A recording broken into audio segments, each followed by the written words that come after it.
Amnesty International is very deeply concerned at this Russian-style NGO law that does nothing more than place unfair burdens and attempts to basically delegitimise and undermine the vital work of non-governmental organisations operating in Hungary. The only reason that there hasn't been a rule of law. The Amnesty International is a very strong advocate also at EU level for transparency and accountability. The fact of the matter is that the current arrangements in Hungary are adequate. NGOs are already obliged to disclose their funding and the authorities are free to audit that.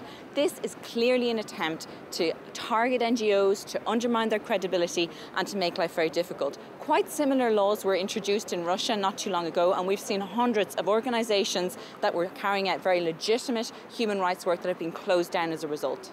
Really, that's becoming increasingly untenable. You saw that in the European Parliament. The point is that this information is already available. That's really the point we need to make. The current standards there are already enough to be transparent about where the funds are coming from. We need to look at the real motivation of this law, which is to put anybody who dares raise their voice in opposition to Mr. Orban and his government under attack. We need to put this in the context of a country where there's a crackdown on the rule of law and human rights and the chilling effect this has for freedom of expression and association. I don't know the size of bananas or something, but this is about human dignity and rights and kind of the state.